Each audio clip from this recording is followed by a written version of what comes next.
One. Hi, I'm Callie Harris, and I'm going to present my case study today, the budget debacle for EDL 854.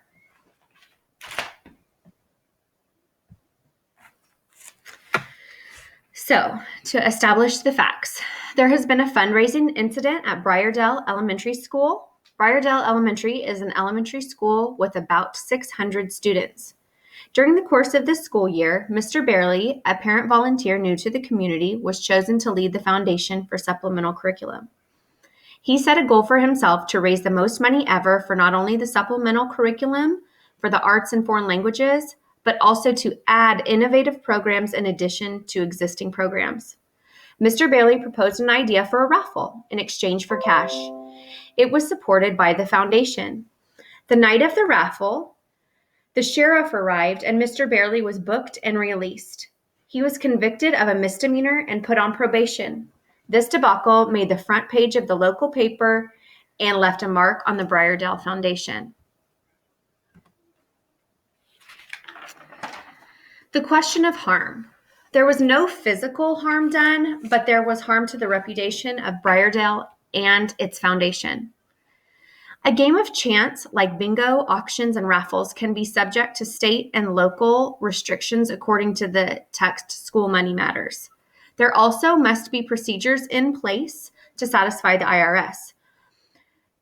There was no breach of contract because it was a volunteer position and there was no harassment. So, to synthesize in one sentence what has happened, Mr. Barely has failed to research and comply with local, federal, and state restrictions regarding games of chance. Through this oversight, he has been held accountable for violating gaming laws. What is known about the people, places, and programs? Carlos Santos is the principal at Briardale Elementary School. And Mr. Barely is the president of the Briardale Foundation. He is a Harvard graduate, a fraternity member, and is highly competitive. Briardale Elementary is a school with 600 students. It is one in 6 elementary schools in a district with 2 middle schools and 1 high school. And this program was designed to raise funds for supplemental curriculum. What do we not know? We don't really know if Mr. Santos and Mr. Barely are aware of the lack of permits, laws, and guidelines surrounding a raffle. The place. We don't know exactly where this school is located, so we cannot know the state laws surrounding raffles in this situation. And what do we not know about the program? We don't know if this was a lack of permits or misappropriation of money. That it was a misdemeanor and not a higher offense makes me think it was just permits. So we're going to review and prioritize the information. Could this be damaging to the stakeholders? Obviously, yes. The community morale, beliefs, and buy-ins for this school are going to be less than they were prior to this event. Which individuals had an important stake in this outcome? Number one, the students. This was for the supplemental curriculum for them, and this is going to be a devastating loss for them. Also for the staff and administration, because I know they probably looked very forward to these supplemental programs. And also those who donated money and looked forward to the implementation of these new programs. Consulted. Were they consulted? Not so much, as informed of the incident via the newspaper and other media outlets. Could I learn more about this before making a decision? Obviously. Was there receipting and tracking of the money? Was this a theft of funds, or was this gaming laws and IRS issues? We don't know a lot about that, but do I know enough to make a decision? Yes, I think I do. So before we address the action steps, I kind of want to address some of these questions. What could we do in this situation?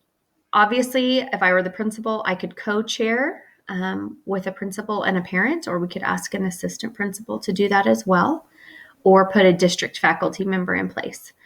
We don't know. Are there measures in place prior to this? That is something we are not sure of.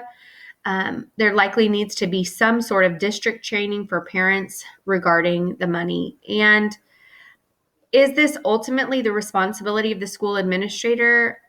Yes, I do believe that Mr. Santos probably should be taking a good amount of the blame for this.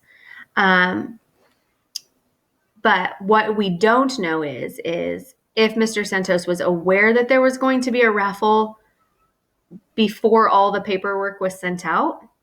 And if there were, he probably needed to step in and have questions about rules and gamings and laws and regulations prior to. So what could I do? No action step. Did this really directly hurt students and staff? Physical harm? No. We could just elect a new president and move on from there and hope that everything was better and like it was prior to this year.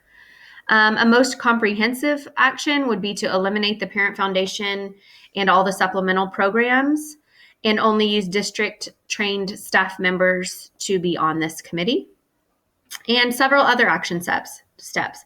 We could have a co-chair with a parent and administrator. We could provide training for all staff and parent volunteers regarding collection of monies. We could set up procedures and protocols that must be followed before fundraising takes place. We could create a file of local, state, and federal laws surrounding money, including the IRS and tax procedures, budgeting 101, and receipting of money. So to evaluate the pros and cons of each of these steps.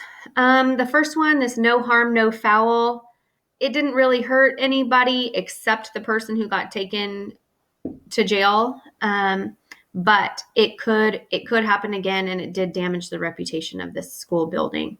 And the funds did not get to come in, and they lost their supplemental programs. If we eliminate this program completely, it harms the school for funds and the new programs. The pro would be it could not ever happen again. And the third one, the training and education, the cons of this would be it would take a lot of time for the principal and take time away from the duties of students. And even with procedures in place, it could happen again. Mistakes do happen. Another pro of this training and education program would be, prior preparation prevents poor performance, and so it is a lot less likely to happen again. So my final reflection of the best decision would be to have a co-chair with an administrator and a team of parents and train the volunteers. So if I were going to implement this procedure, I think it would kind of look like this. The administrator and the district office would team together to create procedures and trainings needed for parent organizations. We would present this to the school board and adopt new policies. We would create a digital and hard copy file of laws and procedures. I don't think that this would be something that I could deal with on my own, because I do think it would take, an operations manager and some school board input. If it doesn't work, I would ask for more guidance, maybe add a professional bookkeeper, draw back the parent involvement, and maybe do some more school fundraising and not totally parent focused. So the program standards that we used here is through the examination of this case study, I was able to integrate many program standards, not only just Standard 6 for operations and management. That one, we talk about demonstrating understanding of law, policy, and regulation. But we were also able to implement Standard 3, which is equity, inclusiveness, and cultural responsiveness. Through the equitable use of educational resource opportunities through procedures, guidelines, norms, and values. And then the last one that we were able to implement would be Standard 5, community and external leadership, enable to develop a plan for identifying and accessing resources, gather information about policy and district